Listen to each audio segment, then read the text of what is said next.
Абайдың сөзі мен ойы біздің күнбе-күнгі тірлігімізге, өркенді өмірімізге кірпіш болып қаланып, бүгінгі өркениет пен алдағы болашақ талабына лайық ұмтылыстарымыздан және игі істерімізден нақты көрініс табатынына кәміл сенемін. Нұрсұлтан Әбішұлы Назарбаев.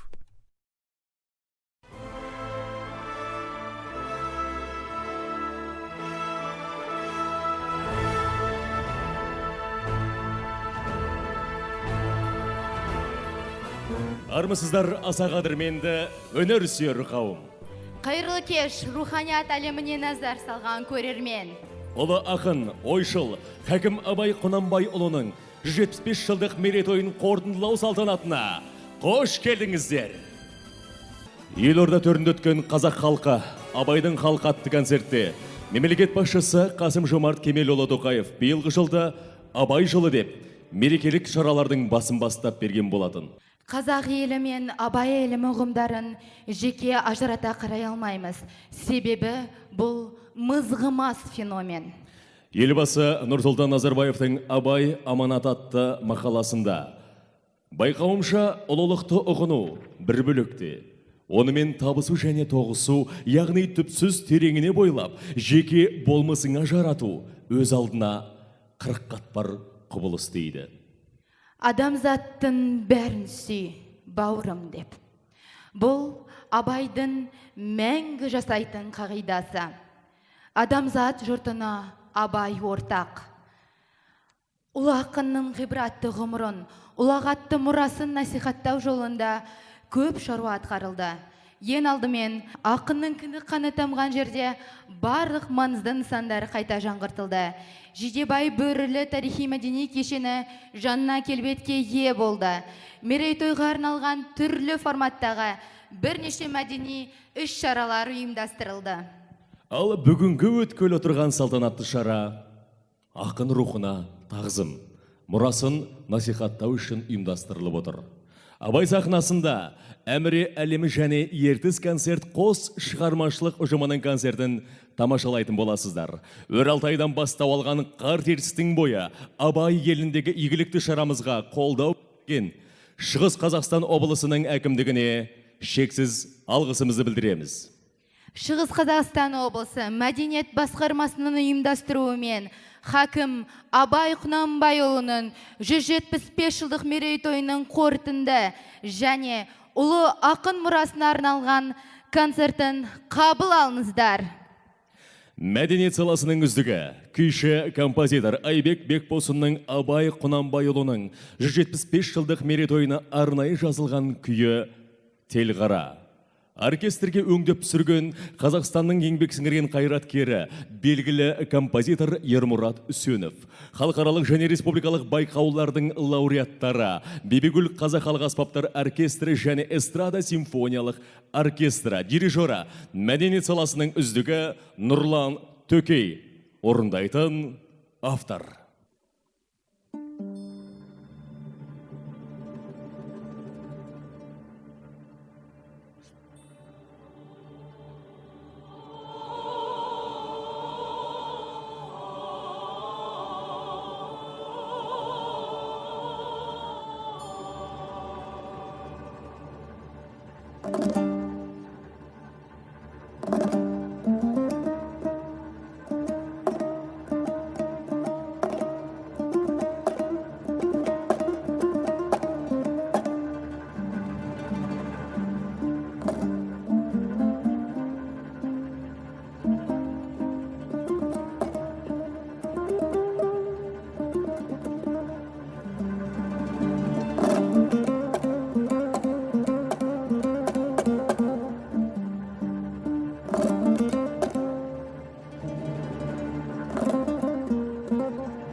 адамның жүректен аяулы жері бола ма? Біздің қазақтың жүректі кісі дегені, батыр кісі дегені. Онан басқа жүректің қасиеттерін анықтап біле алмайды. Рахымдылық, мейірбандылық, әр түрлі істе адам баласын өз бауырым деп, өзіне ойлағандай, оларға да болса игеді. Демек, бұлар жүрек ісі. Асықтық та жүректің ісі. Тіл жүректің айтқанына көнсе, жалған шықпайды. Амалдың тілін алса, жүрек ұмытып қалады. Қазақтың жүректісі мақтауға сыймайды. Айтқанға көнгіш, уағдада тұрғыш, бойын жаманшылықтан тез жиып алғыш, көштің соңынан итше ере бермей, адасқан көптен атының басын бұрып алуға жараған, әділетті ақыл мойындаған нәрсеге қиын да болса мойындау, әділетті ақыл мойындамаған нәрсеге оңай да болса мойындамау. Ерлік, батырлық осы болмаса, қазақтың айтқан батыры әншейін жүректі емес, қасқыр жүректі деген сөз.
жақсы келін көріңдер, жақсы бейіл беріңдер. Келінметін ашатын көзге сыйлық беріңдер, қауымыңдағы сәлем.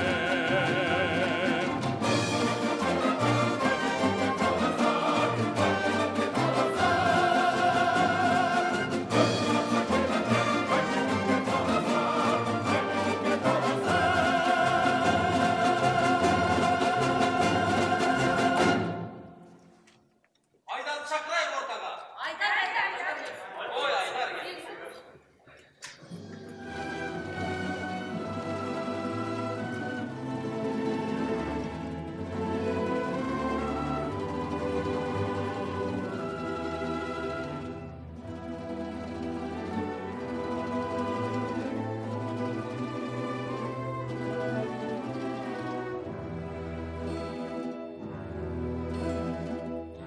Ayttam selim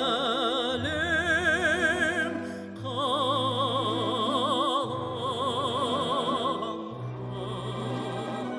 sağam korban malım inmaz sağam aman versin